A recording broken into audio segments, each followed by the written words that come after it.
Bonjour les enfants, je vais vous faire un petit rappel sur les arrondis des nombres décimaux. Donc déjà, quand on veut arrondir un nombre décimal, ça dépend le niveau auquel on veut l'arrondir. On peut l'arrondir à l'unité, au dixième ou au centième. L'unité, ça veut dire qu'il n'y aura pas de chiffre après la virgule. Le dixième, il y aura un chiffre après la virgule. Au centième, deux chiffres après la virgule. Donc si je prends un exemple, si je vous écris par exemple 4,3, ça veut dire que là, on voudrait garder l'unité, c'est-à-dire 4.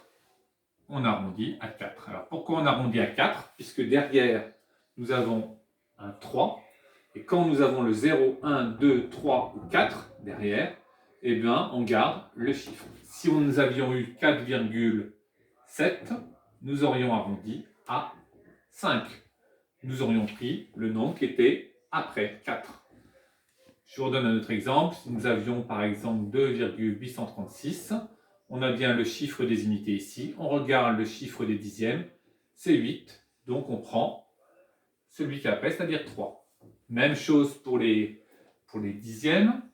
Donc si on a 4,31, donc on veut garder les dixièmes, on regarde le chiffre des centièmes, c'est un 1. Donc on prend le plus petit.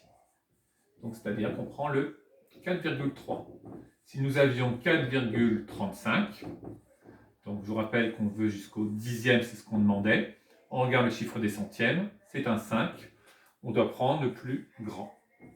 Donc le plus grand, c'est-à-dire ici, c'est pas 4,3, on va donc prendre 4,4. C'est la même chose au niveau des centièmes. Donc au niveau des centièmes, si je prends ici, nous avons les centièmes. Et derrière, nous avons un 7, donc nous allons prendre le plus grand, c'est-à-dire 2,13. Et ensuite, je redonne un autre exemple. Si nous avons celui-là, on prend bien le chiffre des centièmes, c'est ici, jusqu'au chiffre des centièmes. Derrière, on a un 3, on prend donc le plus petit, donc on garde donc 4,24. Je vous rappelle que le signe arrondi, il se fait comme ça. Voilà, j'espère que ça vous a rappelé quelque chose. À bientôt.